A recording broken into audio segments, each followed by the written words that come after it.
agar segera join.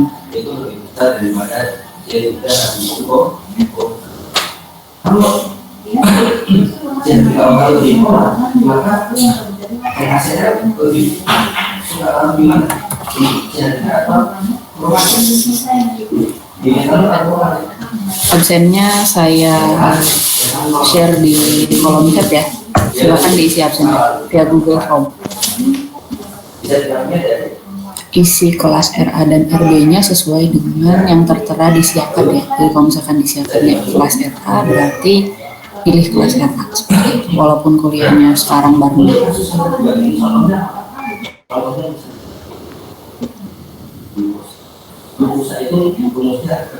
Saya beri waktu sampai 10.30 ya. Silakan isi absen.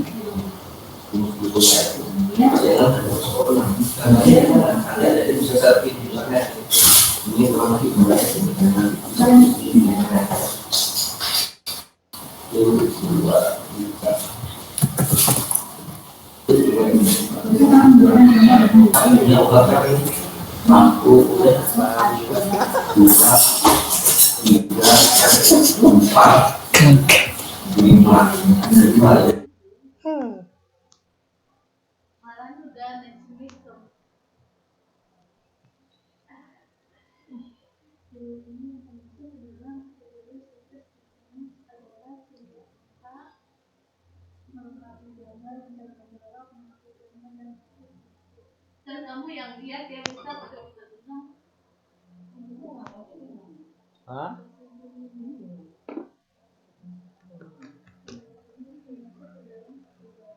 Apaan nih?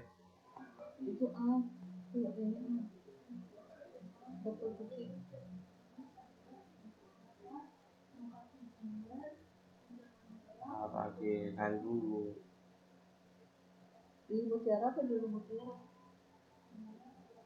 Di luarnya apa Mutiara? Soalnya di luar, soalnya dia ada Indomaret. Ada Indomaret tuh.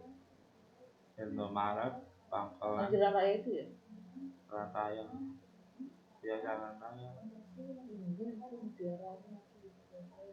Hah? Coba ajari ya.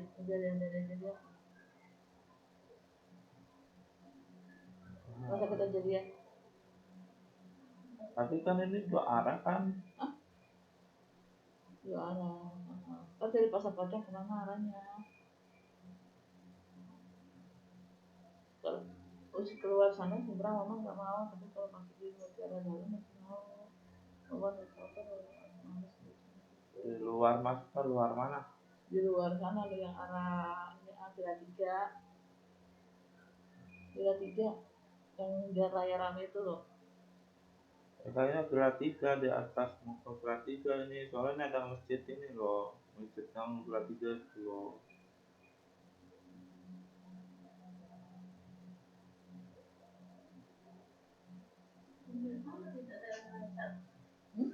Nah bentar ini tunggu dulu, bentar ini mau disalahin dulu. Tapi kayak firasat aku ini di Villa 3 arah itu keluar.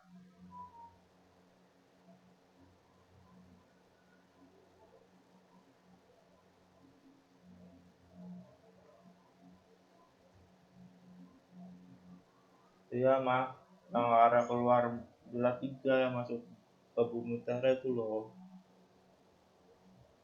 Jadi di bawah hujannya. Bumi Utara tapi masuknya yang di arah Villa 3. Oh, ya berarti lewat sini aja Mutiaranya. Iya. Tapi lebih jauh. Tuh gerbangnya di gerbangnya tuh loh yang tuh. K24 lebih dekat. Tapi K24. Tapi kalau 24 kan mahal ya. Kalau K24 kan mahal coba ya. Bukan K24-nya sih sayang. Dekat K24.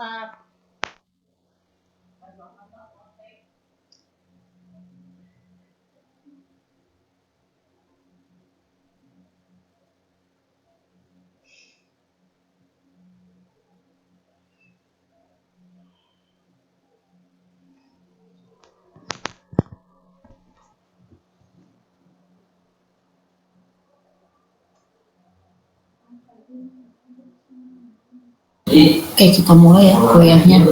Saya awali dengan penyampaian seperti biasa ya, kontrak mata kuliah. Nah, untuk aturan-aturannya seperti biasa ya, jadi keterlambatannya toleransi 10 menit, lewat dari itu dianggap tidak hadir. Kemudian ya 10 menit sejak saya membuka perkuliahan ya, kehadiran diharapkan 100%, kecuali kalau misalkan ada halangan yang syar'i lah istilahnya, sakit keras, kemudian ada surat atau ada halangan tertentu, silakan hubungi saya atau Arif ya, kalau misalkan memang tidak bisa hadir. Kemudian absen akan dilakukan di awal kuliah via Google Form. Suara saya terdengar kan ini ya? Terdengar Bu. Nah, untuk dosen pengajarnya sendiri ada saya sama Pak Arif. Jadi saya akan mengisi kuliahnya dari awal pertemuan sampai sekitar UTS. Nah, setelah UTS dilanjutkan oleh Pak Arif sampai UAS. Nah, untuk jadwal kuliah kemungkinan kita akan disatukan ya kelasnya. Ini ada yang bentrok nggak jadwalnya? Soalnya hari Selasa saya dan Pak Arif nggak bisa bentrok jadwal ngajarnya gitu. Jadi kemungkinan kelasnya disatukan hari Kamis dulu. Saya ada mata kuliah metode analisis kimia, kemudian Pak Arif ada tadi itu mata kuliah apa ya saya lupa. Pokoknya ada mengajar juga Pak Arifnya. Jadi tidak bisa masuk kalau hari Selasa. Ada yang bentrok mungkin? Atau kalau tidak salah kalian jam 10 baru selesai kuliah ya? Iya Bu. Paling ya kita mulai 10.15 lah biar kalian ada jeda dulu sebentar ya. Berarti kita atau ada yang, tapi kalau misalkan untuk waktu kuliah saya usahakan sebelum jam 12.30 pasti sudah selesai gitu ya. Memang materinya dimanfaatkan lah ya, biar tidak terlalu lama juga karena lebih banyak ceramah sih ini istilahnya kalau materi kimia lingkungan kimia hijau ini dibandingkan dengan ya tidak ada eksaknya sama sekali lah untuk kayak gitu. Ada yang bentrok nih sebelum saya ketok palu nih, fix hari Kamis jam 10.15 berarti saya tuliskan. Kalau sipil sih kayaknya kalau bukan saya paketnya akan itu buat para tenaga itu ya. Kalau sipil ya, kalau itu boleh saja tidak dulu Kuliah AIP disahkan. Ini ada angkatan 2020 nggak yang ngambil kuliahnya? tidak ada waktunya ya. Ada yang hadir angkatan 2020? Kita suku Tuhan yang sekian orang. Tidak ada ya. Oke, kalau tidak ada. Kamis pukul 10.15. Ya kalian ada jeda setelah kuliah sebelumnya.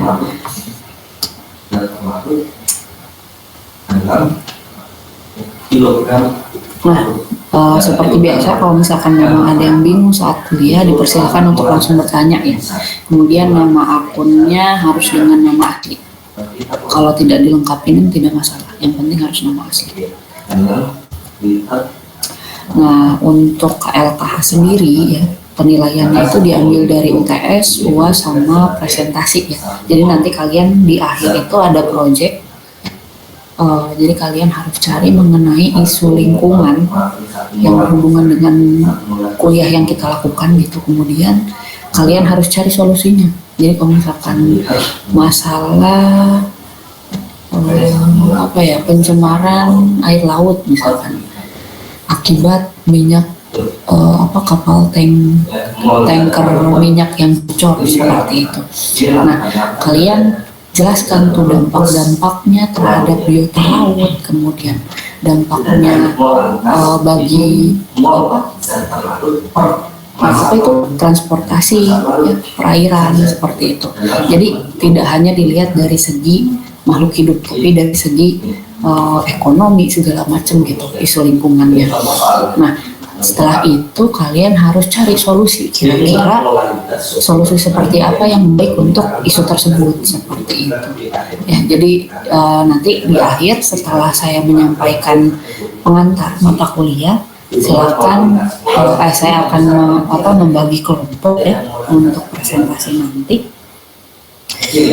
Kemudian nanti kalian bisa langsung cari-cari dari sekarang lah ya, mau angkat tentang isu apa, nanti saya sediakan bukan sediakan tautas, saya persilakan untuk menuliskan isu yang akan diangkat gitu. Jadi setiap kelompok tidak boleh sama isunya. Nanti seperti biasa di grup chat ya, misalkan kelompok 1 isunya ini, nah kelompok 2 dan seterusnya berarti tidak boleh sama dengan isu dari kelompok 1. Untuk UTS dan UASnya proporsinya sama ya, 35%, presentasinya 30%.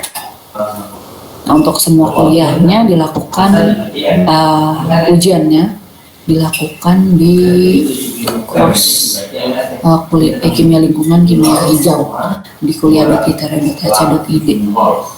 Untuk nama course-nya itu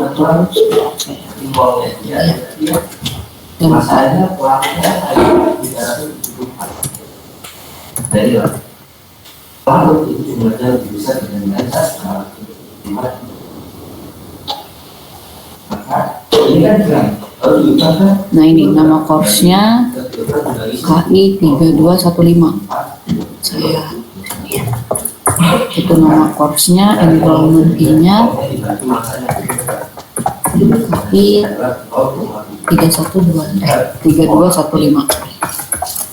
Nah itu enrollment fee-nya, silakan untuk RAD diakses e-learning-nya, karena untuk materi, PPT materi, kemudian tugas, jika ada tugas gitu ya, dikumpulkannya di sana. Nah, selain presentasi ya, yang perlu kalian buat sebelum presentasi itu adalah makalah kelompok. Ya, jadi nanti kalian simpulkan kalian mau ambil isu apa, kemudian buat makalahnya. Isi makalahnya itu seperti makalah penelitian ya, jadi latar belakang. Tuliskan isi makalah ya, seperti biasa ya, ada cover. Di covernya itu harus ada nama kalian, nama kelompoknya, kemudian nama anggota kelompok, sama judul isu yang akan kalian angkat ya. Kemudian bab 1-nya itu ada latar belakang kenapa kalian ambil isu itu ya. Kemudian bab 2-nya ada tinjauan pustaka. Jadi kan berdasarkan isu yang kalian ambil, kalian bisa mencari tinjauan pustakanya, yang misalkan ya tadi minyak bumi itu sifatnya seperti apa gitu, kemudian komponen minyak bumi itu apa sehingga bisa menjadi salah satu pencemar kalau memang dia tumpah di lautan, seperti itu. Kemudian kira-kira cara meremediasinya, menanggulangi tumpahan minyak bumi itu bisa pakai apa aja gitu, misal ditambahkan suatu senyawa yang bisa menggumpalkan minyaknya. Nah, kalian bahas di tinjauan pustaka gitu. Nah, belum. Jadi kalau misalkan di tinjauan pustaka itu berarti kalian belum membahas mengenai hubungan antara si yang bahan penggumpal tadi sama minyak buminya. Jadi kalian bahas dulu misalkan senyawa tersebut adalah salah satu hal yang bisa salah satu senyawa yang bisa digunakan sebagai penggumpal minyak, bla bla bla bla bla gitu. Nah, baru nanti di bab 3 kalian lakukan pembahasan kenapa sih senyawa tersebut bisa menjadi salah satu alternatif untuk menanggulangi isu tadi gitu. Jadi ketika ada minyak bumi tumpah ke lautan, kenapa bisa digumpalkan oleh si senyawa tersebut. Nah, dari situ kan kita bisa cari itu kira-kira apa yang terjadi, apakah ada reaksi atau enggak, seperti itu. Nah, itu dibahasnya di pembahasan. Nah, ini tugas kelompok ya, jangan lupa di bab 4-nya ada kesimpulan, dan terakhir ada daftar pustaka ya. Ini isi makalahnya. Sampai sini ada yang mau ditanyakan dulu mungkin mengenai makalah untuk presentasi?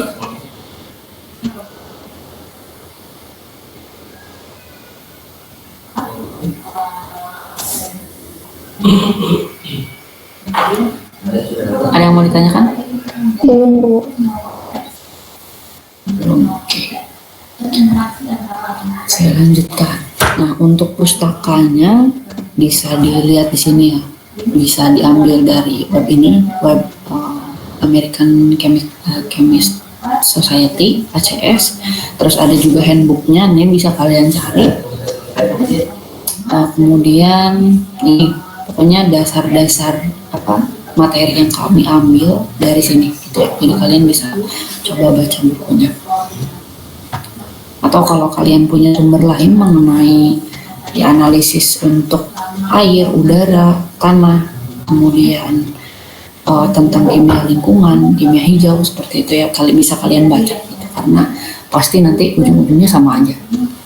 Nah, untuk sifat ujiannya sendiri semuanya open book ya, baik itu UTS dan UAS. Tapi sangat tidak diperkenankan untuk kerjasama ya. Open book tapi tidak kerjasama. Nah, untuk penilaiannya, untuk batasan nilainya A itu nilainya 80 ya, jadi bukan 75. Kenapa? Karena untuk kimia lingkungan ini termasuk mudah dapat A gitu ya. Dapat nilai gede itu mudah lah ya istilahnya. Karena apa? Karena ada nilai presentasi, nilai project, jadi makalah dan presentasinya. Kan proporsinya lumayan ya, 30%. Jadi dia tidak terlalu jauh proporsinya dari UTS dan UAS. Jadi makanya kalau pengalaman yang kemarin yang angkatan 2018 mereka nilainya gede-gede tuh. Nah, makanya kami menaikkan indeks nilainya karena tanpa dinaikkan juga sebenarnya nilainya itu pasti rentang 70 sampai 80 lah. 75 sampai 80. Jarang yang dapat nilai jelek seperti itu. Makanya kami naikkan untuk rentangnya. Nah, asalkan kalian rajin gitu ya, rajin aktif diskusi gitu, kemudian makalahnya bagus, presentasinya bagus, UTS UASnya juga bagus, aman insya Allah. Nah, untuk di akhir nanti kalau misalkan nilai UTS sudah keluar, UAS sudah keluar, presentasi dan diskusi sudah selesai gitu ya, kami dari tim dosen tidak menerima permohonan kenaikan nilai dengan alasan apapun ya. Nah, kalau misalkan nanti di ujian kalian menemukan seperti biasa ada soal yang janggal atau ternyata jawabannya salah, bisa dilaporkan gitu biar nanti kami koreksi atau dianulir mungkin soalnya. Nah, untuk materi yang akan disampaikan ada 4, ada mengenai ada 5, satu lagi ini kurang. Satu lagi, yang pertama yang minggu depan akan kita bahas itu adalah mengenai etik. Ini yang akan kita bahas minggu depan. Kenapa mesti dibahas di kimia lingkungan dan kimia hijau? Nah, karena pekerjaan kimiawan itu sangat besar dampaknya secara tidak sadar ya. Sangat besar dampaknya ke lingkungan. Kenapa coba kira-kira? Kenapa pekerjaan kimiawan sangat besar dampaknya ke lingkungan kira-kira? Karena senyawanya itu banyak yang merusak lingkungan, Bu. Kalau tidak limbahnya itu tidak diketahui gitu, Bu. Iya betul ya. Jadi banyak sekali. Siapa tadi yang jawab? Mufid, Bu. Mufid, oke. Jadi betul ya. Jadi senyawa kimia ini banyak sekali yang malah menjadi racun ketika dibuang ke lingkungan tanpa ada proses, istilahnya proses penanggulangan terlebih dahulu atau proses pembersihan terlebih dahulu ya sebelum dibuang ke lingkungan seperti itu. Nah, makanya ada yang namanya Global Chemist Code Etik ini biasanya di situ diatur gitu bahwa kita seorang kimiawan gitu ya harus peduli terhadap lingkungan gitu, harus melihat apa dampak pekerjaan kita ke lingkungan seperti itu. Jadi yang Global Chemist Code Ethics ini tidak hanya membahas mengenai bagaimana kalian bermitra dengan sesama kimiawan gitu, bagaimana kalian kerja di lab, nggak hanya itu gitu. Atau bagaimana kalian membuat publikasi, tidak hanya itu gitu, tapi bagaimana di situ juga dibahas bagaimana sikap kita terhadap lingkungan gitu, kepedulian kita terhadap lingkungan kayak gitu. Nah, di situ juga diatur ya untuk makanya di sini di kuliah kimia lingkungan dan kimia hijau Global Chemist Code Ethics ini dibawa. Nah, untuk materi kimia lingkungannya sendiri kita akan membahas mengenai analisis udara ya, terus ada analisis tanah, analisis air, terus nanti terakhir ada materi mengenai kimia hijau. Nah, untuk presentasi kasus dan solusi ini rencananya akan dilaksanakan mulai pertemuan 12 ya. Global Chemist Code Ethics 2 kan berarti pertemuan 2. Kemudian udara 2, air 2, tanah 2,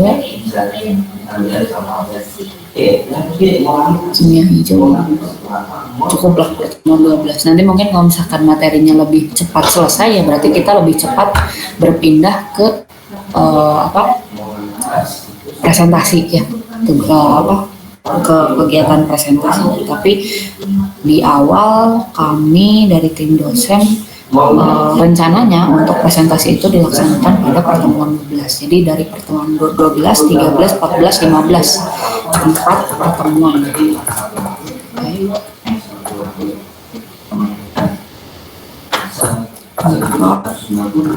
Pertemuan untuk presentasi.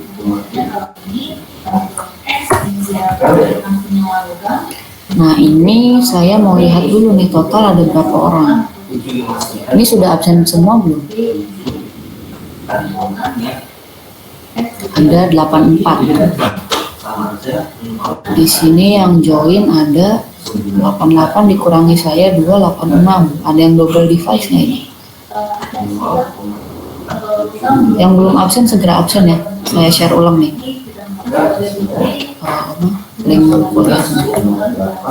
Kalau tidak salah angkatan 2019 ini ada 90 orang masih atau memang 80 ya? Ada 90-an, Bu.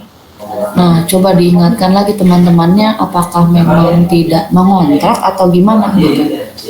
Nah, coba nambah lagi. Jadi ingatkan ya segera isi absen soalnya mau saya bagi kelompok. Kalau misalkan nanti ternyata ada yang tidak terdata di sini ya otomatis tidak terbagi kelompoknya. Jadi ya lapor aja sih, tinggal lapor aja, cuma nantinya jadi repot aja. Silakan diingatkan dulu aja teman-temannya ya. Sambil menunggu saya masuk dulu ke materi. Kalau 90 berarti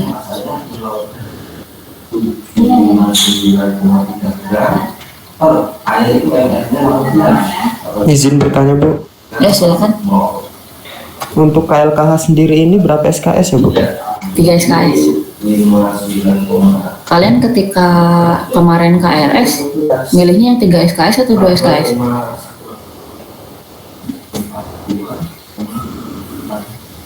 Soalnya kemarin ada kesalahan, entah itu kesalahan penginputan dari akademik entah gimana, KLKH-nya itu menjadi 2 SKS. Nah, seharusnya itu 3 SKS.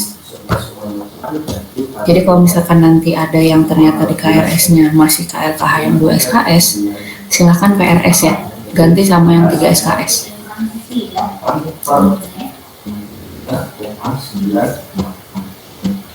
Bagaimana?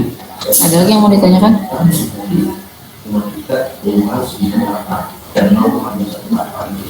Bu, izin bertanya. Silakan. Misalkan saya kelas, kemarin saya milih kelas RB, saya pindah ke kelas RA, kayak gimana ya Bu cara absennya? Apa saya absen tetap di nulis RB atau gitu? Disesuai KRS aja. Kalau misalkan di KRS RB, RB. Kalau di KRS RA, RA. Kalau misalkan masa PRS itu saya ubah ke RA, berarti saya absen ke RA ya Bu? Iya betul, RA. Karena ini nyambungnya nanti ketika saya merekap nilai gitu. Kalau misalkan RA-RB-nya rancu, nanti saya bingung buat merekap nilainya, terus nge-inputnya susah. Jadi ini sebenarnya untuk memudahkan saya juga sih di akhirnya gitu ya, biar lebih mudah ketika merekap nilai. Nanti juga kemungkinan ini dibagi kelompoknya, oh berarti nyampur ya, ya udahlah nggak masalah, karena nanti mungkin ada yang pindah kelas juga. Tapi kuliahnya hari Kamis ya, mau RA mau RB, soalnya mau disatukan kelasnya. Saya dan Pak Arifnya tidak bisa hari Selasa. Baik Bu, terima kasih. Oke, sama-sama. Sekarang saya masuk ke materi aja dulu ya, sebelum sebelum saya bagi kelompok. Silakan yang belum absen, terus teman-teman yang belum join kuliah, silakan diingatkan ya. Ini masih saya tolerir lah. Untuk pertemuan pertama telat-telat apa-apa. Nah, tapi nanti untuk pertemuan selanjutnya, kalau di G-formnya telat masuknya, saya anggap tidak hadir. Nah, sekarang kita bahas dulu sebenarnya kimia lingkungan ini apa sih? Kalau kita kan di sini tahunya kalau kimia itu ya ada 5 bidang gitu, ada analitik, organik, anorganik, biokimia, sama fisik gitu kan, yang biasa kita dengar. Nah ini tiba-tiba ada yang namanya kimia lingkungan. Nah sebenarnya apa yang membedakan kimia lingkungan dengan bidang kimia tadi yang saya sebutkan?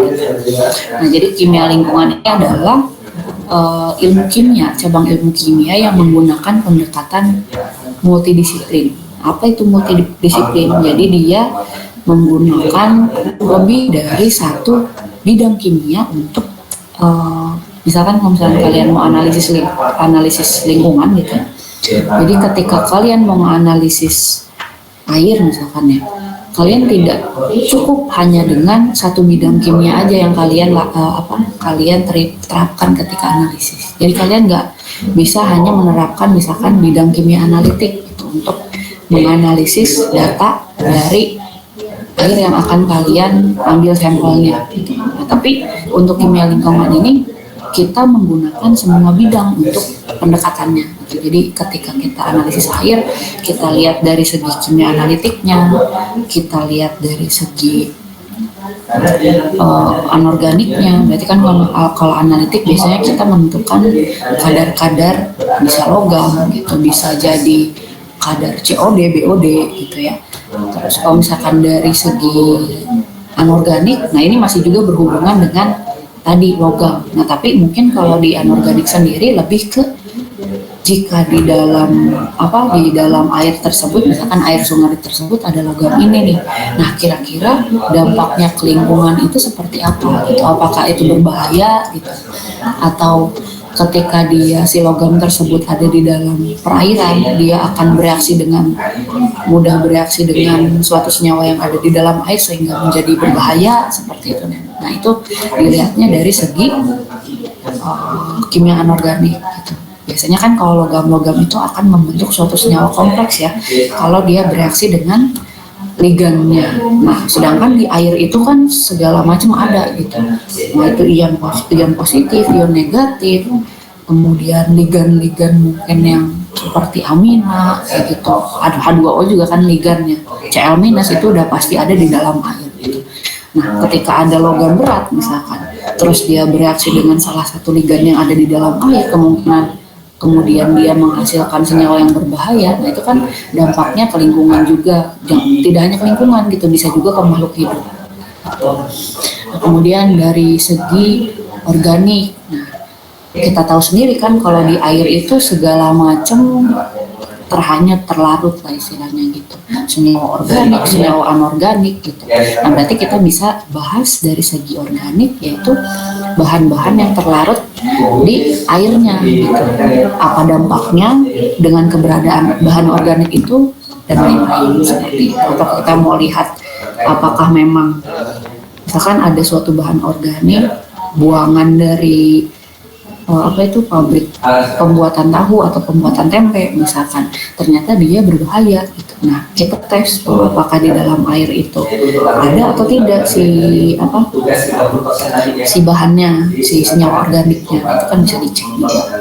Kemudian kalau dari segi kimia fisik, nah itu kalau kimia fisik kan hampir mirip ya sebenarnya sama kimia analitik gitu ya, dia kan datar juga gitu. Nah, kemudian dari segi biokimia juga berarti bisa dilihat dari sisi keberadaan bakteri, apakah dia menyebabkan, kalau misalkan di dalam air itu kan biasanya banyak bakteri tuh, Escherichia coli segala macam. Nah ketika ada suatu senyawa tertentu misalkan yang terhanyut di dalam air, kemudian dia akan mengakibatkan si bakteri itu berkembang biak dengan pesat gitu ya. Jadi makin banyak tuh bakterinya di dalam air. Nah itu kan berarti jelek juga untuk kualitas airnya seperti itu. Jadi untuk analisis kimia lingkungan ini memang tidak bisa hanya dilihat dari satu sisi bidang kimia aja gitu. Jadi dia dilihatnya dari multidisiplin gitu. Jadi segala macam digunakan. Nah, pendekatan multidisiplin ini digunakan untuk dari mulai pengambilan sampelnya, jadi gimana caranya kita ngambil sampel, kemudian memperlakukan sampel. Jadi kan sampel itu tidak serta-merta ketika kita ambil ya udah selesai gitu. Bisa jadi ada yang mesti ditambah basah, ada yang mesti ditambah asam sampelnya, atau harus disimpan di cooler bag gitu, harus dingin, atau bisa di suhu ruang aja gitu. Atau wadah untuk mengambil sampelnya itu harus benar-benar tertutup dan tidak kena cahaya gitu. Nah itu kita mesti paham gitu bagaimana kita memperlakukan sampel yang kita ambil. Kemudian dari segi analisisnya kayak gimana, kemudian menganalisis sampelnya ya, kemudian kan nanti setelah menganalisis sampel kita olah datanya untuk mempelajari komposisi, kemudian pola ya. Jadi nanti kayak tadi analisis air kita kan bisa dapat misalkan kadar COD, kadar BOD gitu ya, chemical oxygen demand, mungkin nanti akan dibahas di analisis air ya di beberapa pertemuan ke depan gitu untuk COD dan BOD. Nah kemudian setelah kita dapat hasilnya kan tidak, ya udah dapat hasilnya selesai gitu. Nah tapi kan kita bisa menyimpulkan tuh dari hasil COD yang segini, dari hasil BOD yang segini, kira-kira bermasalah atau enggak gitu. Jadi kalau misalkan memang kadar COD atau BOD-nya tidak memenuhi ambang batas yang diberlakukan, misalkan biasanya kalau di Indonesia sendiri ada peraturan khusus untuk misalkan baku mutu air yang bisa digunakan untuk kebutuhan sehari-hari gitu. Biasanya ada batas COD-nya mesti berapa, BOD-nya mesti berapa. Nah ketika data yang kita dapatkan tidak sesuai dengan baku mutu, nah berarti kita bisa menyimpulkan kalau ternyata air tersebut jelek loh untuk dikonsumsi sehari-hari atau untuk digunakan untuk kegiatan sehari-hari kayak gitu. Nah dari situ kita bisa memberikan solusi. Jadi kira-kira gimana nih caranya agar air tersebut bisa tetap digunakan dalam kehidupan sehari-hari. Apakah ada proses remediasinya, misalkan ditambahkan suatu adsorben atau ditambahkan suatu senyawa yang bisa melarutkan kadar si logam-logam yang ada di dalam airnya dan lain-lain gitu. Nanti kalian bisa menyimpulkan dari permasalahan yang kalian dapat, solusi untuk menanggulangi masalah tersebut seperti apa. Kayak gitu. Nah, dalam pekerjaan kimia lingkungan, tidak hanya dalam pekerjaan kimia lingkungan ya, penelitian itu.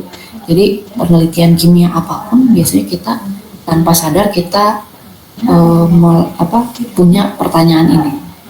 Kapan kita akan melakukan penelitian atau analisis? Gitu kan? Dilihat misalkan cuacanya cerah atau hujan gitu. Apakah ketika cuaca cerah itu kita bagus untuk mengambil sampel atau ternyata lebih baik saat hujan seperti itu. Kan ada beberapa seperti kalau kita mau menentukan sedimen tanah di sungai. Nah sedimen kan kalau misalkan debit air sungainya tinggi gitu, kira-kira bagus nggak untuk ambil sampel sedimen?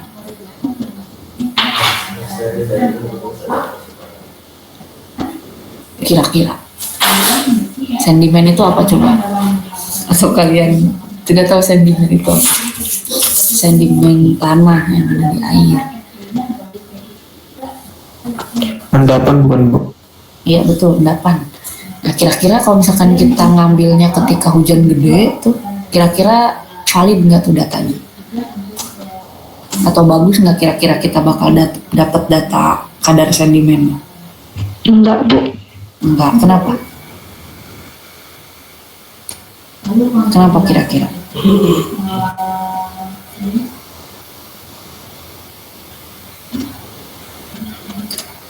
Kenapa coba?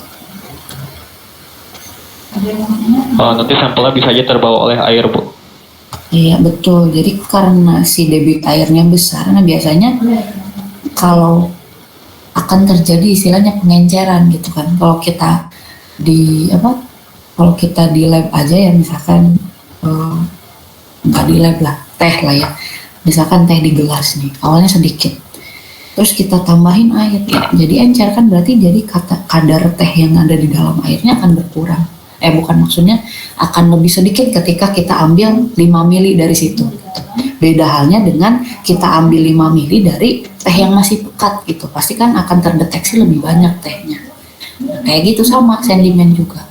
Nah tanpa sadar tadi kita sudah bikin pertanyaan kapan dan kenapa kita harus melakukan penelitian saat waktu tertentu kayak gitu. Nah, kemudian berapa? Nah berapa ini adalah pertanyaan ketika tadi kalau misalkan sedimennya dianalisis kira-kira berapa kadar misalkan biasanya mineral yang ada di dalam sedimen tersebut, mineral-mineral yang ada di dalam sedimen itu kan berarti kita masuk untuk ke penentuan kadar. Kemudian apa ini sebenarnya harusnya di awal ya. Jadi di sedimen itu sebenarnya ada mineral apa aja gitu. Kemudian siapa yang melakukan analisisnya? Atau bagaimana caranya kita menganalisis sedimen itu? Nah ini tanpa sadar ketika kita melakukan analisis, pertanyaan-pertanyaan ini pasti ada kayak gitu. Ini kalau misalnya kalian ingat di bahasa Indonesia ya ada yang namanya kalau kalian mau bikin berita tuh ada 5W1H. Nah ini tuh 5W1H gitu. Jadi kita menggunakan 5W1H itu tidak hanya ketika kita membuat berita di pelajaran bahasa Indonesia gitu. Di kimia juga sama gitu. Jadi tanpa sadar ketika kita akan melakukan analisis atau penelitian ya pertanyaan awal ketika kita mau menentukan apa yang akan kita analisis itu adalah 5W1H seperti itu. Ini suara saya jelas kan ya? Kalau kecil kayak bisik-bisik bilang aja. Jelas Bu. Oke, sampai ini ada yang mau ditanyakan dulu mengenai kimia lingkungan?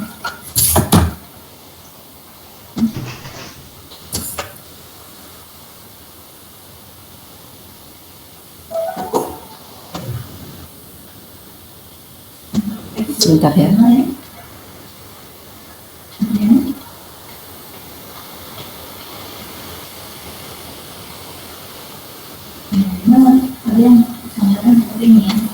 Oke, saya lanjutkan.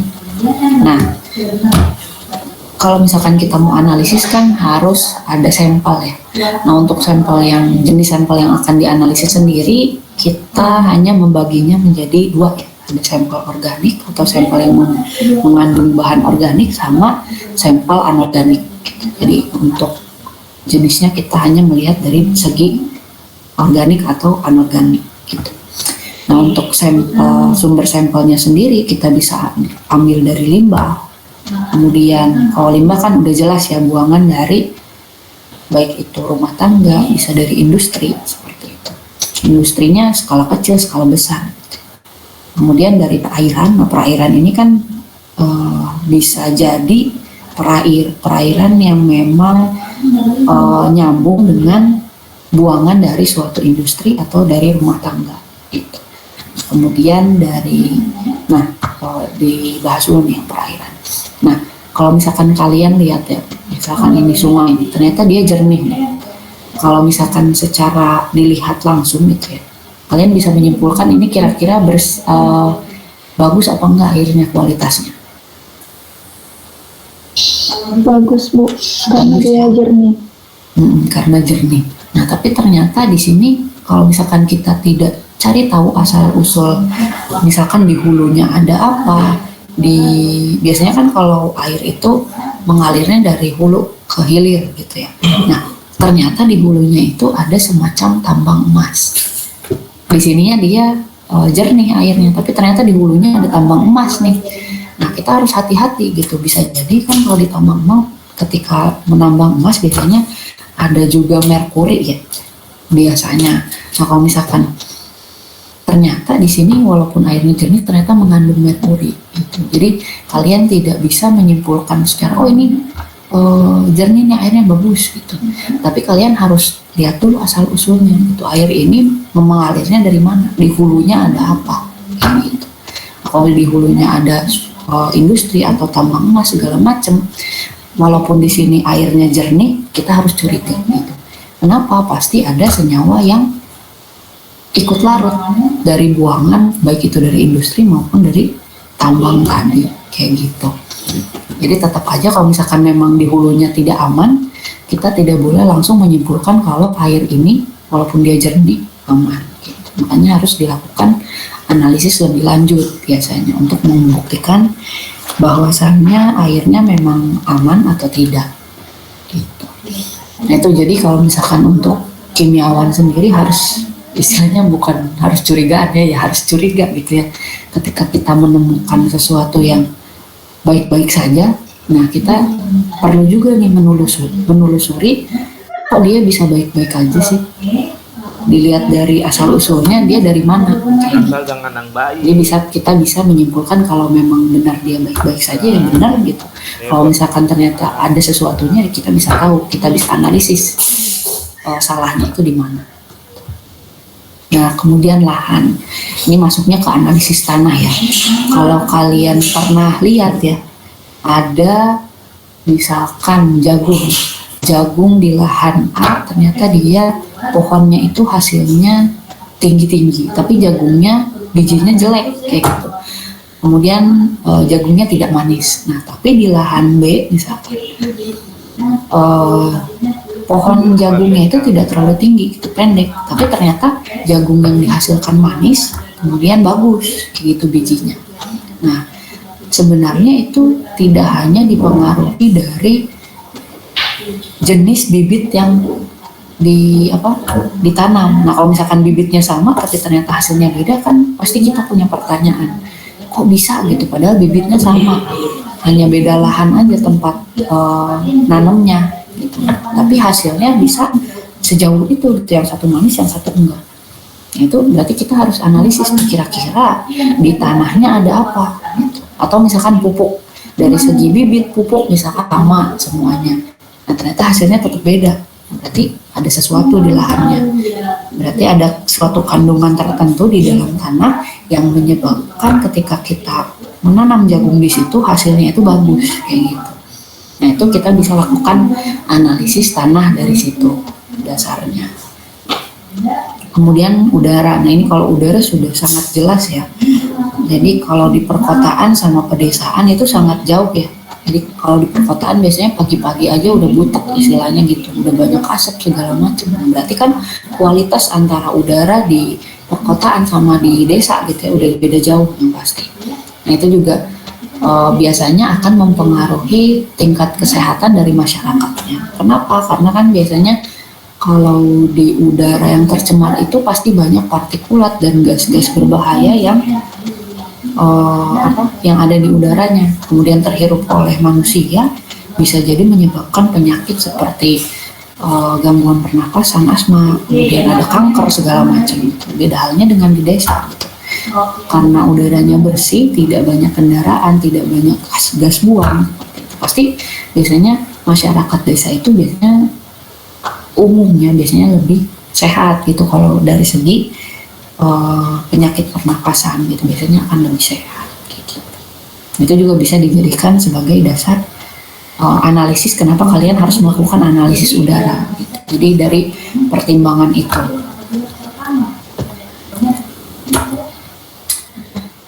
kemudian untuk pengambilan sampel ya. Jadi kalau misalkan kita mau ngambil sampel, katakanlah kita mau analisis air laut, kandungan logam di air laut. Kita harus pertimbangkan betul berapa banyak air laut yang mesti kita ambil. Apalagi kalau misalkan lautnya jauh nih. Kita labnya di ITERA, lautnya misalkan ambilnya bukan di laut di Lampung gitu, tapi di laut Jawa istilahnya gitu. Kan jauh ya. Kita pengen ngebandingin misalkan komposisi logam atau kadar logam di laut Lampung sama di laut Jawa. Nah kalau di laut Lampung kan ya di sekitaran Lampung kan mudah gitu ya diambil. Nah kalau di Jawa berarti kan jauh, terus butuh biaya banyak. Nah berarti kita harus mempertimbangkan kira-kira selama kita analisis kita butuh berapa banyak sampel. Nah, jadi ketika kita ambil sampel ya kita ambil sesuai dengan kebutuhan. Itu jangan sampai kurang, jangan juga kelebihan. Kenapa jangan kelebihan? Karena ya sulit juga bawanya kalau kelebihan. Misalkan kita hanya butuh satu jerigen, misalkan satu jerigen itu sekitar 5 liter lah misalnya. Tapi karena kita takut kurang kita bawa 10 liter misalkan. Ya sama aja kan jadinya menyulitkan kalian juga gitu. Berarti untuk menentukan berapa banyak sampel itu ya harus dipertimbangkan secara matang gitu, kita butuh berapa banyak. Biar tidak mubazir, biar tidak kurang juga. Nah, kemudian yang kedua, bagaimana teknik pengambilan sampelnya? Biasanya untuk sampling udara, sampling air, sama sampling tanah itu dia punya teknik-teknik tersendiri. Kayak tanah nih, biasanya kalau tanah itu misalkan kita punya lahan 100 meter persegi katakanlah. Nah kita nggak bisa ngambil sampel tanah hanya dari satu titik aja. Saya coba gambarkan ya. Misal ini petak tanahnya.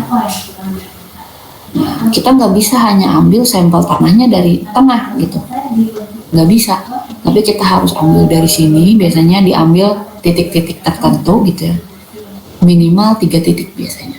Jadi kan kita harus sampel itu harus apa?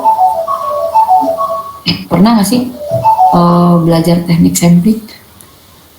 Ya, saya sebutin aja lah. Jadi kalau misalkan kita mau ambil sampel itu, sampelnya itu harus representatif gitu. Jadi kalau misalkan representatif itu maksudnya adalah harus mewakili keadaan sebenarnya di lapangan kayak gitu. Jadi kalau misalkan kita ambil dari satu titik aja, belum tentu kan kadar misalkan mineral yang di sini sama dengan kadar mineral di titik lain kayak gitu. Nah, makanya kita harus ambil dari berbagai titik. Ya kalau misalkan sampling tanah gitu, misalkan ambil dari titik ini, titik ini, titik ini kayak gitu. Nanti biasanya dicampur, kemudian nanti ada yang namanya biasanya nanti dijelaskan ya, nanti saya coba cek di materinya ada apa enggak. Jadi ada yang namanya pengambilan sampel consampling. Jadi nanti tanah yang sudah dicampurkan dari berbagai titik dibuat seperti gunungan seperti itu. Nah nanti setelah dicampurkan kan diambil gunungan, kemudian diambil dari titik sininya, dari titik sininya sama titik sini, baru nanti dicampur lagi, terus seperti itu sampai nanti dihasilkan campuran yang akan dianalisis. Itu namanya consampling. Itu sebenarnya teknik sampling ini banyak banget ya, tidak hanya psikop sampling ini, cuma saya bahasnya salah satu ini dulu pengenalannya. Cuma banyak untuk teknik sampling. Ada juga yang misalkan dianalisis per titiknya, itu ada juga yang seperti itu. Ya nanti dibandingkan nih, misalkan di titik tengah ternyata mineralnya lebih banyak dibandingkan dengan mineral di titik yang pinggir kayak gitu. Jadi kita juga bisa menganalisis nih kalau misalkan ternyata kalau si lahan ini ditanami tanaman, misalkan jagung ya, jagung di tengah itu, kalau misalkan jagungnya lebih bagus ketika ditanam di daerah tengah itu dibandingkan dengan di pinggir. Itu ya. Jadi kan memang kandungan tanah itu ya bergantung pada mineral yang ada di dalamnya gitu. Mineral, zat hara, kemudian belum lagi ada kalau misalkan ternyata di situ kan biasanya suka ada tumpukan daun kayak gitu. Nah, misalkan di sini suka banyak tumpukan daun, berarti kan secara tidak langsung itu akan ada pembentukan kompos alami gitu. Jadi si daunnya jadi pupuk kayak gitu. Bisa jadi lebih banyak mineralnya, makanya lebih bagus hasil dari penanaman di situ. Nah, bisa jadi seperti itu. Ini kalau tanah. Nah, kalau air ya, misalkan kita ambil sampel di air. Ini misalkan sungai. Nah, arah arusnya ke sini misalkan. Arah arusnya ke sini. Nah, kita mau ambil nih si sampel air sungainya pakai botol. Ini kalau gambarnya agak jelek, mohon maaf ya, saya nggak pakai pen tablet soalnya. Nah, misalkan kita mau ambil pakai botol, kira-kira mulut botolnya ini dihadapkan ke sini atau ke arah sini mulut botolnya? Kira-kira melawan arus atau searah arus? Melawan arus, Bu. Yang ini, Yang sebelah kiri, Bu. kenapa tuh melawan arus? Agar sampel yang diinginkan itu lebih gampang masuknya gitu, Bu, ke dalam botol. Masuk. Kalau misalkan ke arah sini emang sampelnya nggak akan masuk ya? Kalau ke arah yang searah arus? Masuk, Bu, tapi lebih sedikit gitu. Oke, itu ada yang chat sepertinya. Chat apa ngangkat tangan tuh?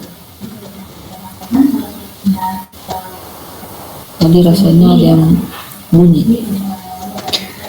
Nah, Maaf Bu, lagi ya, pertanyaan. ya kalau misalkan saya mau ngambil sampel air nih ya, arusnya ke arah kanan. Botol yang saya gunakan untuk ambil sampel apakah harus melawan arus? Jadi arusnya misalkan datang dari sini, berarti ini saya gambarkan di sini ya, tutup mulut botolnya di sini. Nah, atau mulut botolnya membelakangi ini, membelakangi arus.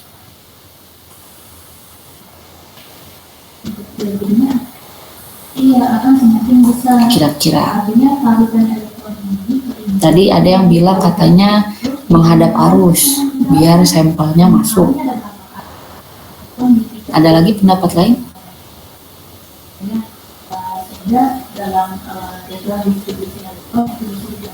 Tadi ada yang ngacung rasanya Ilham ya? Atau kepencet?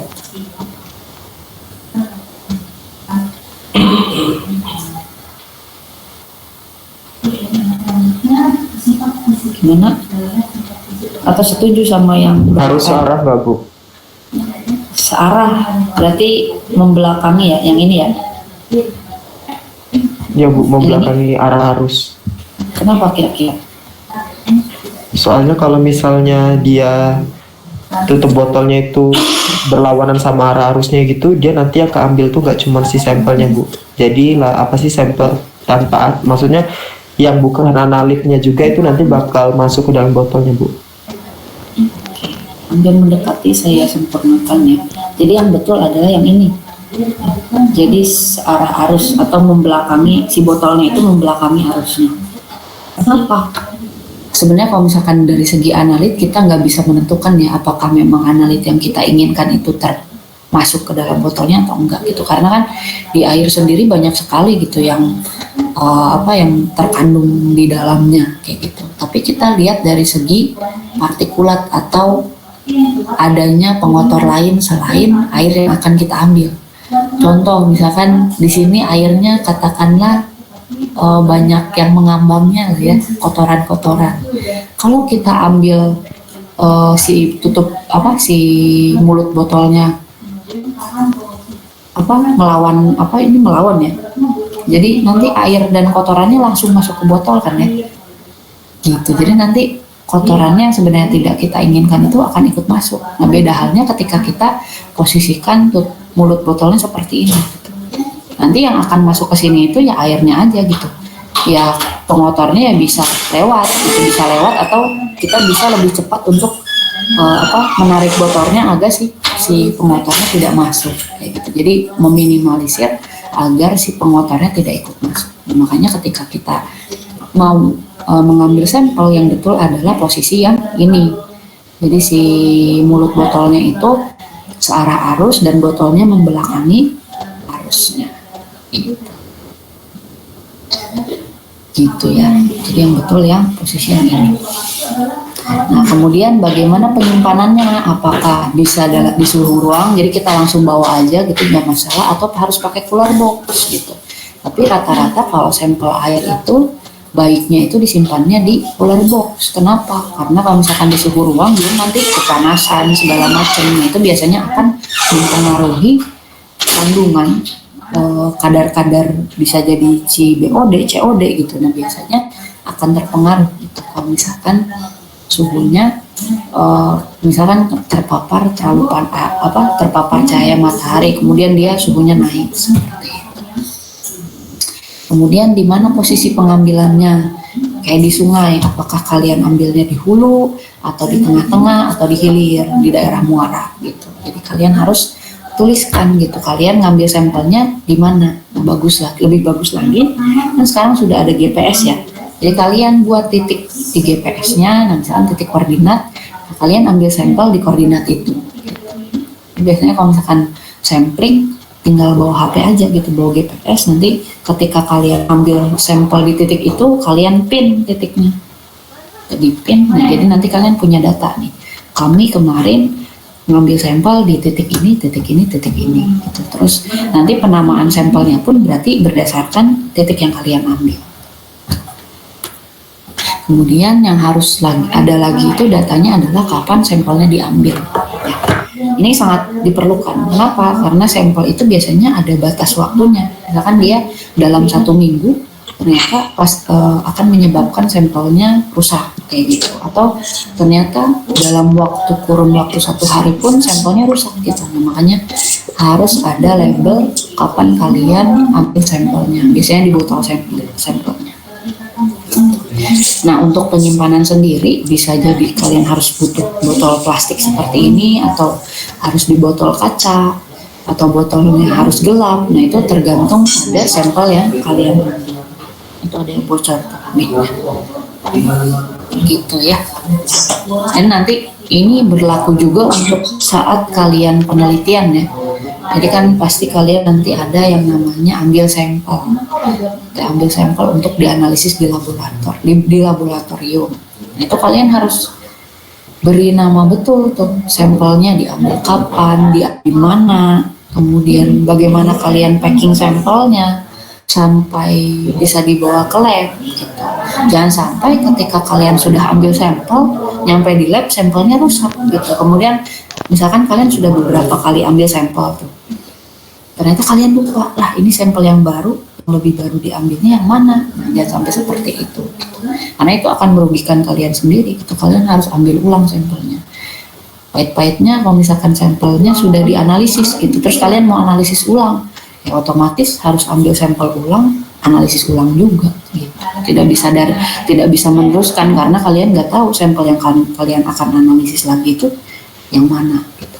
Sedangkan kalau misalkan sampel yang diambilnya sudah beda, misalkan pasti hasilnya juga akan beda dengan hasil yang sebelumnya. Biasanya jarang sampel, misalnya contoh aja sampel air gitu ya, sampel air dari sungai, sangat jarang ditemukan ketika sampel misalkan minggu pertama kita ambil, nah minggu kedua itu tidak mungkin sama tuh hasil dari pengukuran yang biasanya, baik itu COD, BOD, kandungan logamnya, kemudian TSS, TDS-nya pasti tidak akan sama persis gitu, pasti ada perbedaannya. Kenapa? Karena dia sangat dipengaruhi curah hujan, kemudian temperatur, kemudian buangan dari sekitaran sungainya gitu. Apalagi kalau di situ banyak rumah tangga, industri gitu, pasti kadar airnya tidak akan sama setiap hari, bergantung pada buangan dari rumah tangga dan industrinya gitu. Jadi kalian harus betul-betul ya ketika nanti sampling ini, jadi harus diberi label kapan kalian ambil sampelnya, di mana ngambilnya, kemudian bagaimana cara penyimpanannya juga harus gitu ya untuk sampel. Nah, untuk analisis sampel sendiri ya, ada yang dilakukan di lapangan, ada yang dilakukan di laboratorium. Ya, contoh nih, kalau misalkan temperatur, kira-kira kalian bagusnya langsung cek di lapangan atau nanti setelah di laboratorium? Di lab, Bu. Di lab. Kalau misalkan ketika kalian ambil sampel dingin nih, terus pas di jalan panas, suhunya bakal beda nggak airnya? Beda Bu. Beda. Berarti bagusnya di mana? Di lapangan apa di lab? Di lapangan Di Bu. lapangan ya, betul. Jadi untuk mengukur suhu, kemudian pH, terus mengukur TDS ya, yang TDS, kemudian daya hantar larutan, daya hantar listrik dari si airnya itu bagusnya langsung dicek di lapangan. Biasanya ada alat khususnya. Ini ada pH meter ya, ini contoh pH meter. Ada juga yang multimeter. Jadi kalau multimeter itu dia bisa mengukur segala macam parameter, bisa pH, bisa bisa TDS, bisa konduktansi dan lain-lain. Nah, kalau misalkan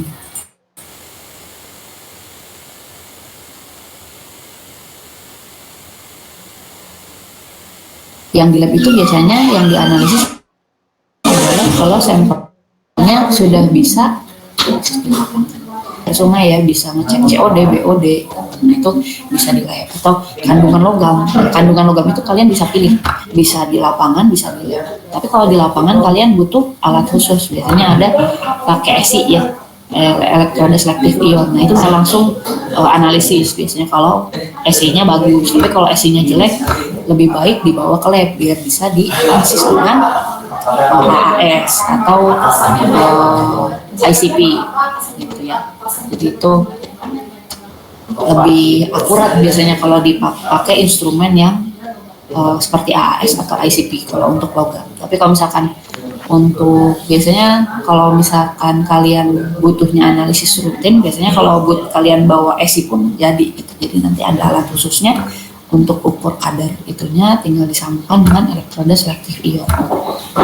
Nanti bisa untuk analisis dari ion-ion gitu, bisa ion negatif, ion positif, anion kation. Kemudian kalian bisa pilih metode analisa sampelnya, apakah mau konvensional seperti kalau misalkan penentuan COD kan dia bisa menggunakan titrasi ya, atau menggunakan instrumen, bisa kalian pilih gitu sesuai dengan kebutuhan dan ketersediaan alat di lab. Nah, itu bisa disesuaikan. Kemudian analisis sampel juga dilihat dari apakah si sampelnya itu sampel organik atau anorganik. Nah, ini bisa mempengaruhi perlakuan yang harus kalian lakukan ke si sampel tersebut gitu. Nah, ini contoh alat HPLC yang ini. Ini itu alat untuk analisis udara. Jadi nanti ada tabung-tabung ini diisi oleh cairan-cairan tertentu yang menjadi parameter untuk mengukur kadar partikulat-partikulat yang ada di udara, baik itu gas atau partikulat yang ada di udara. Nanti ada alat khususnya kalau untuk analisis udara. Mungkin ini kalian belum pernah lihat ya, yang untuk analisis udara. Begitu. Nah, sebenarnya untuk apa gitu analisis-analisis yang berkaitan dengan lingkungan tadi kita lakukan gitu. Ya balik lagi, kita lakukan analisis itu yang untuk dikembalikan ke masyarakat gitu. Jadi dari hasil kita menganalisis, misalkan kita menganalisis tadi kualitas air di katakanlah di Lampung gitu ya. Nah, kalau misalkan ternyata perairan Lampung itu sudah sangat tidak layak untuk digunakan kehidupan sehari-hari, kita bisa laporkan gitu ke Kementerian Lingkungan KL apa sih namanya? Ya, ada yang tahu nggak Kementerian Lingkungan apa? Saya lupa. Kementerian KLH ya Bu? Kalau iya KLH betul, lingkungan hidup betul. Nah itu ke KLH bisa diajukan tuh, ternyata kami menganalisis ini sudah misalkan dilakukan analisisnya seberapa lama. Jadi kalau misalkan kita mau publikasi mengenai itu, kita juga harus konsultasi dulu ke pejabat terkait itu, karena itu kan berhubungan dengan halayak banyak ya. Jadi kalau misalkan kita tiba-tiba bikin statement air Lampung ini sudah jelek banget gitu, nggak bisa digunakan untuk kehidupan sehari-hari, itu kan kalau kita ngasih statement itu tanpa ada dasar, tanpa konfirmasi ke KLH segala macam gitu, pejabat terkait bisa menimbulkan keresahan warga gitu. Jadi kita juga harus hati-hati. Kemudian dalam penentuan ini kan kebijakan ya, kalian pernah dengar pasti banyak, ada SNI, ada peraturan pemerintah yang mengatur mengenai baku mutu air segala macam. Nah itu munculnya dari mana? Munculnya dari analisis yang sudah dilakukan oleh peneliti sebelumnya gitu. Jadi mereka menganalisis kalau di air itu kandungan logam ini harus tidak boleh dari sekian karena bisa berbahaya, atau kandungan logam ini boleh banyak gitu karena dia tidak berbahaya. Nah itu kan ada penelitiannya terlebih dahulu, baru muncullah peraturan itu. Nah untuk proses analisis pun diatur gitu, gimana caranya kita menentukan COD dari air, bagaimana caranya kita menentukan BOD. Nah itu diatur dalam Standar Nasional Indonesia atau SNI. Nah ini jadi kalau misalkan kalian mau cari gimana caranya analisis sampel ini, sampel itu, kalian bisa lihat di SNI gitu. Itu biasanya diatur tata caranya seperti apa, alat bahan yang dibutuhkan apa, itu biasanya diatur di situ.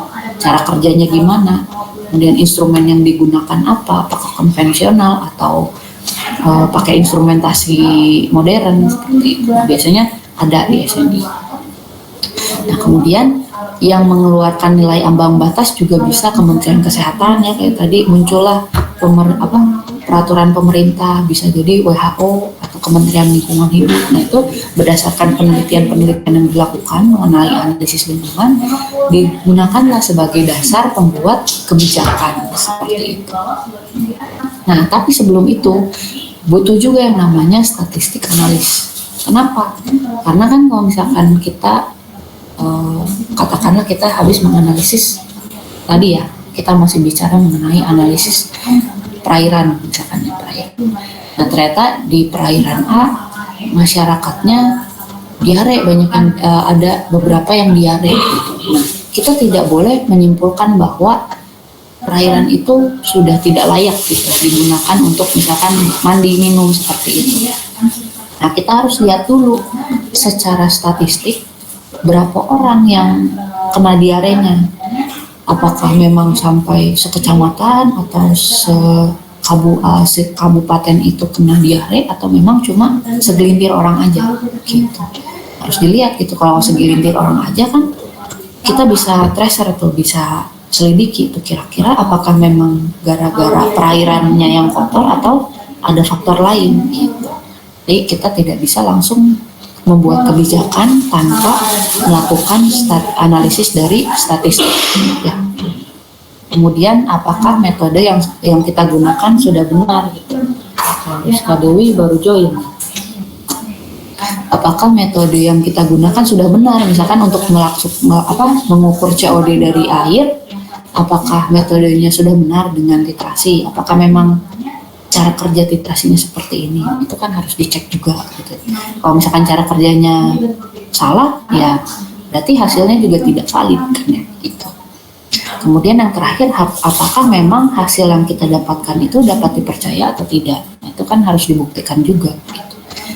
Dari apa ya, dilihat dari metode, kemudian hasilnya, kemudian dari hasil kita survei misalkan, apakah memang benar dari hasil yang kita dapatkan itu, misalkan katakanlah BOD-nya tinggi, kalau BOD tinggi kan jelek ya.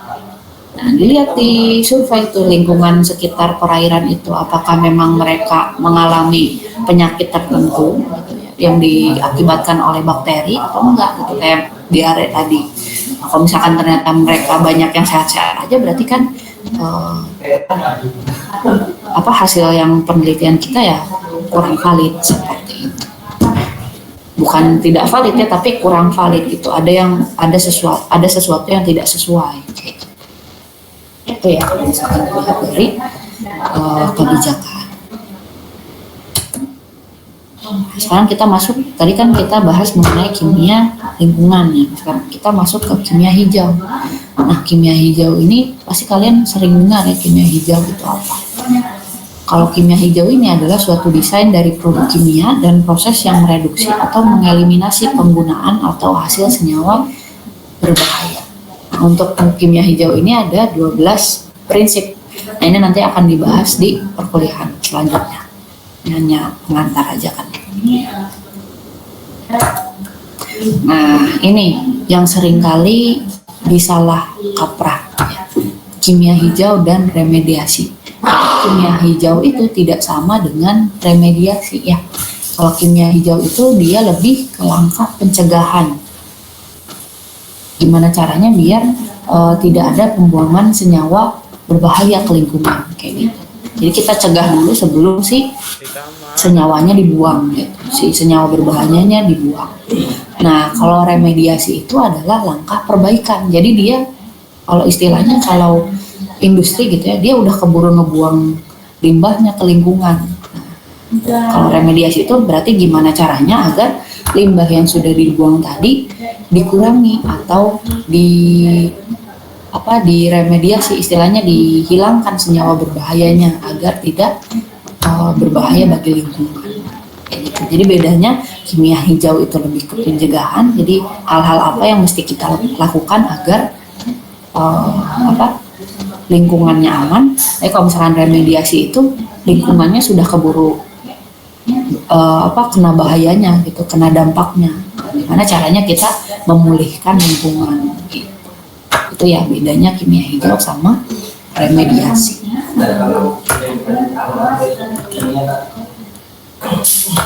Nah, tantangannya kimia hijau itu biasanya tersandung hal-hal ini gitu. Contoh plastik ya. Plastik itu kan sudah lama sekali ya dibilang kalau plastik itu tidak bisa terdegradasi. Mau selama apapun dia akan bentuknya tetap jadi plastik gitu. Nah, masalahnya apa? Kenapa masih sampai sekarang masih banyak gitu masyarakat yang menggunakan plastik? Salah satunya ini ada produk substitusinya tidak ada. Tapi kalau misalkan sekarang kan sudah banyak ya, ada ekoplastik, kemudian biasanya suka ada yang bawa tote bag gitu ya untuk belanja. Tapi kan masih banyak masyarakat yang menggunakan plastik kayak gitu ya. Saya pun tidak menutupi kalau saya masih banyak menggunakan plastik gitu ya. Nah, ini tantangannya. Kemudian yang kedua, produk baru itu jauh lebih mahal atau kualitasnya belum sebaik plastik yang sudah digunakan selama bertahun-tahun gitu. Jadi misalkan ada tote bag. Nah, tote bag itu kan biasanya makin besar ukurannya makin mahal tuh. Biasanya orang-orang juga males belinya. Udahlah mending pakai plastik aja, kalau beli tote bag mahal istilahnya gitu kan. Apalagi kalau misalkan tote bagnya ketinggalan di rumah, terus nyampe ke supermarket mau belanja, nggak ada tote bagnya, kalau beli tote bag mahal, akhirnya ujung-ujungnya pakai plastik. Itu kan biasanya jadi tantangan juga. Atau misalkan ada ekoplastik. Nah, misalkan ada ekoplastik tapi ternyata kualitasnya belum terlalu baik itu, jadi tidak bisa dipasarkan gitu. Jadi untuk kalangan-kalangan tertentu misalkan yang memang mengembangkannya, misalkan itu kayak ini ada kantong plastik dari pati singkong. Ini sebenarnya bagus ya, hanya saja kualitasnya dia belum sebaik plastik biasa. Jadi biasanya kan dia mudah terdegradasi ya, kadangkala jadi baru sekali pakai langsung rusak atau produksinya belum sebanyak plastik biasa kayak gitu. Biasanya itu yang menjadi tantangan kenapa plastik itu masih banyak digunakan. Ini saya ambil satu contoh ya, plastik. Sebenarnya banyak ya. Untuk penggunaan baterai juga itu sebenarnya kan kalau misalkan baterai dibuang ke lingkungan itu bahaya ya, itu jadi limbah berbahaya gitu sih baterainya. Kemudian yang ketiga, produk hasil degradasinya ternyata lebih berbahaya. Misalkan kalau si ekoplastiknya ternyata bagus nih, tapi ternyata kalau dia sudah terdegradasi dia malah menghasilkan senyawa yang lebih berbahaya ke lingkungan. Itu malah jadi dua kali kan ya bahayanya gitu. Ini sih tantangan yang memang menjadi salah satu batu sandungan istilahnya gitu untuk kita melaksanakan kimia hijau secara utuh. Ini ini terakhir. Di sini ada yang mau ditanyakan dulu tidak?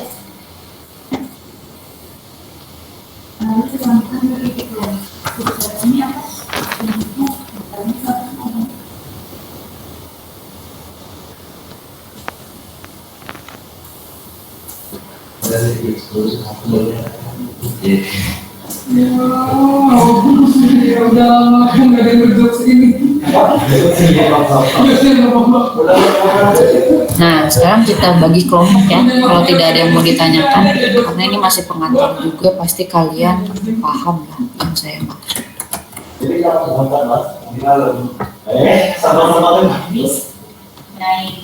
Saya cek daftar hadir 16 sampai 87, berarti ini 87 orang. Yang hadir di Meet ada kurang dari 87.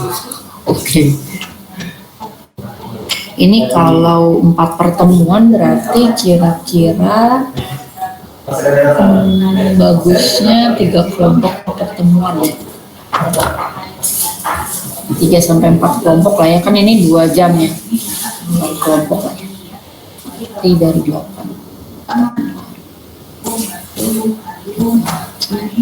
4 kali 4 5 orang lah ya, satu kelompoknya 5 orang. Saya langsung bagi aja ya. 1,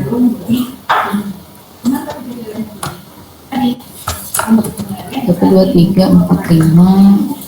1,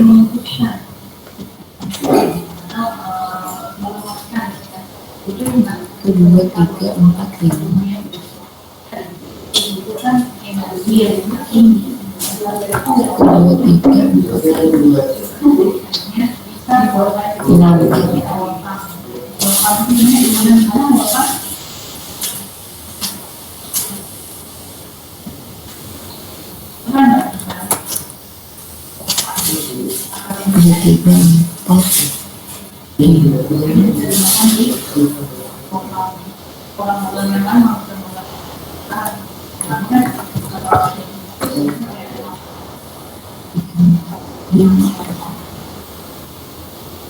Sambil saya bagi ini, ada yang mau ditanyakan silakan sambil saya bagi ini.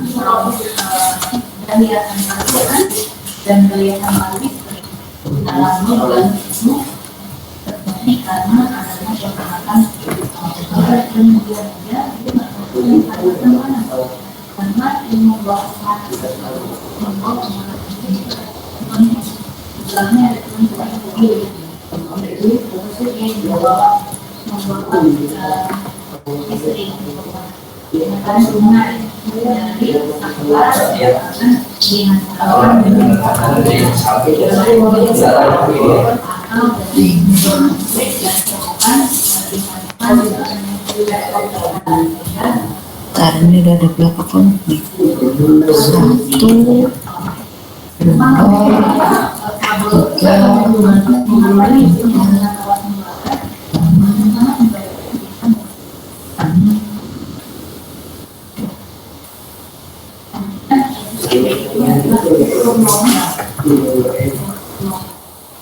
Apa kurang ya orang? Bentar.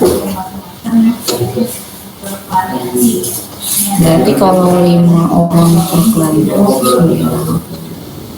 Ya berarti sih tadi 87 orang.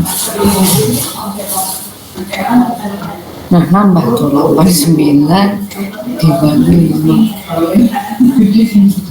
Berarti harus 6 orang. Saya insert. Oke lah, ini nanti saya biar kalian nggak ngeliatin saya ini juga bikin ini.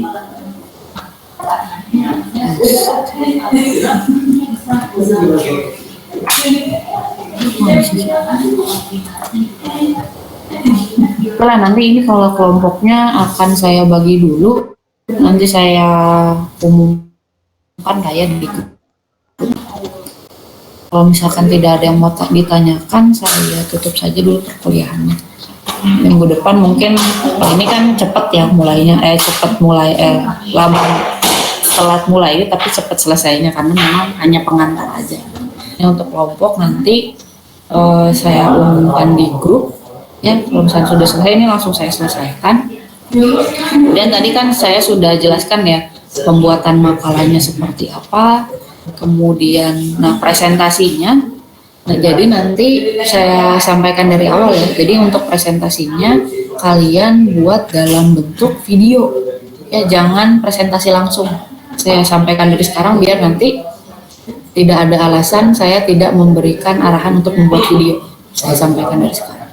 Jadi presentasi sudah dalam bentuk video, ketika hari H kalian tinggal memutar videonya saja dan melakukan diskusi seperti itu. Jadi nggak usah repot-repot hilang sinyal segala macam. Jadi karena sudah ada video, ya tinggal diputar saja gitu. Selesai. Gitu ya.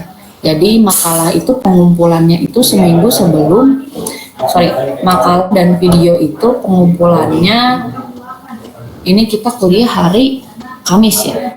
Berarti hari Senin itu harus sudah kumpul makalah dan videonya. Oke? Dicatat ya. Makalah dan video harus sudah kumpul hari Senin. Jadi nanti ketika hari H kalian tampil, tinggal putar video aja. Nah, hari Seninnya itu hari Senin kapan? Apakah hari Senin sebelum kelompok kalian tampil atau bukan? Nah, dikumpulkannya itu adalah hari Senin pada minggu ke-12. Jadi semuanya harus dikumpulkan pada minggu ke-12. Biar adil ya. Ini kan waktunya masih lama nih, jadi kalian bisa kerjakan dari sekarang, buat makalahnya, buat videonya. Jadi nanti ketika hari Senin pada minggu ke-12, saya cek dulu. Kita lihat kalender bareng.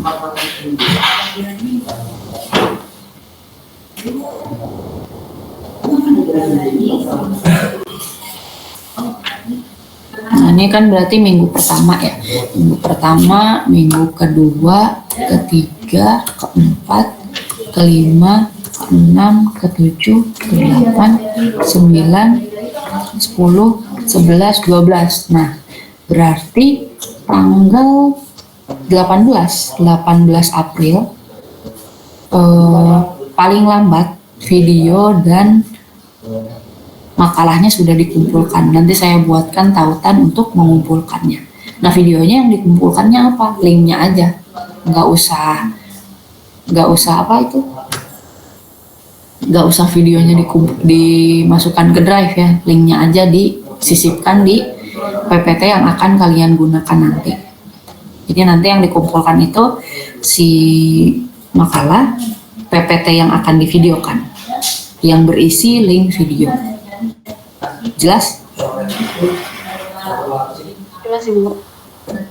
Oke sih. Nanti kalau misalkan ada pertanyaan, silakan. Kalau sekarang belum ada pertanyaan, nanti silakan tanyakan di grup chat aja. Gitu. Oke, sekarang kalian boleh bubar. Saya bagi dulu kelompoknya, nanti saya umumkan di grup. Saya tutup kuliahnya. Terima kasih. Wassalamualaikum warahmatullahi wabarakatuh. Selamat siang. Waalaikumsalam. Terima kasih Bu. Sama-sama. Terima kasih Bu.